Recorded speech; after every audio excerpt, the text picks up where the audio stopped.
Hi everyone. So I just saw this film called The Imitation Game that's giving me inspiration for the video that I want to do today. The Imitation Game is about a man who's 27 years old, so a year older than me. He is a mathematician, but he has a variety of emotional issues that keep him from uh, connecting with other people. But he's incredibly smart. He is brave and he is daring and he is confident in himself, and he ends up creating a machine that in essence is it ends up saving millions of people during World War II. There were two quotes during the movie that really stood out for me, that made me think about my own life, and that I hope will make you think about your own life. Sometimes it is the people who no one imagines anything of who do the things that no one can imagine. This guy was bullied all throughout elementary school. He had no friends. He had one friend. He was locked underneath pieces of wood in his school. He was totally mistreated. But because no one imagined anything of him, he was able to, in a way, go under the radar.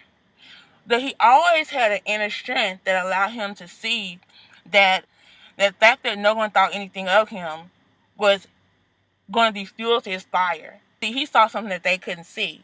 And because he saw something in himself that other people couldn't see, he was able to eventually do something that other people couldn't do that ended up saving a whole lot of other people's lives. That brings me to the next quote. Now, if you wish you could have been normal, I can promise you I do not. The world is an infinitely better place precisely because you weren't. The idea of being normal is something that I struggled with throughout my entire life, but it's something that I started to let go of once I got into college, because I realized that despite the images that we all try to portray, no one is normal.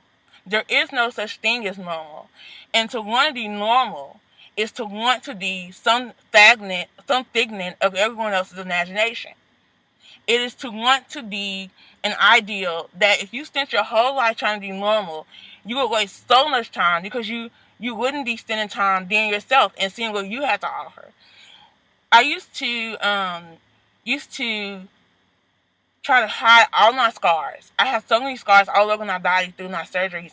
I used to wear this really dark red lipstick to try to cover up my scars on my lip, because I thought if someone sees the scars on my lip, they're gonna think something's different about me. I used to go during summer parties. I would sneak away to the bathroom to put on lipstick late at night because I didn't want people to see my scars.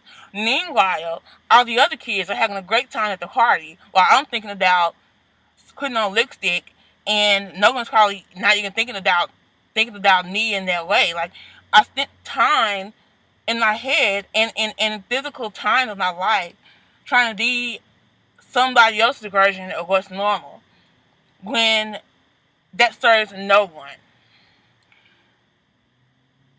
The sad thing about the guy's story is that in 1954, he ended up committing suicide. I tell you this because there was an undercurrent theme in the film about this guy being able to accomplish all these things in spite of God. And I use those air quotes because the movie kept saying things like, oh, you did this. God didn't have anything to do with it. Here's let me tell you where God comes into this picture, into this idea of not being normal, and into this idea of avoiding the tracks of suicide and similar things that can happen to you in society when you're tired of not being accepted. Hope. It's one word. H-O-P as in Paul, E. Hope is something that it extends your life, because when you have hope, then you understand that one day The fact that I'm not normal, the fact that I'm not like everyone else is going to have a purpose. When you have hope, it allows you to understand that God has a higher purpose for your life. See, the guy, he committed suicide even though he had helped win World War II. A guy who helped win World War II committed suicide. What does that tell you?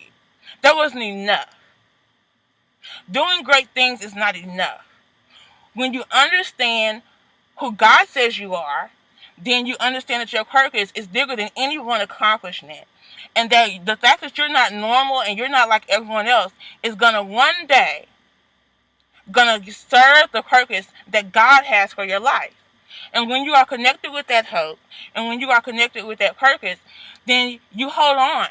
And dying is no longer an option because you see something in yourself that no one else sees. And because we know that God looks at the heart, we know that what you are indeed seeing in yourself is what God sees in you. I hope this makes sense. And I know this video is a little bit long, but I hope there is something that you can gain from that. I love you and I look forward to seeing you again soon. Thank you.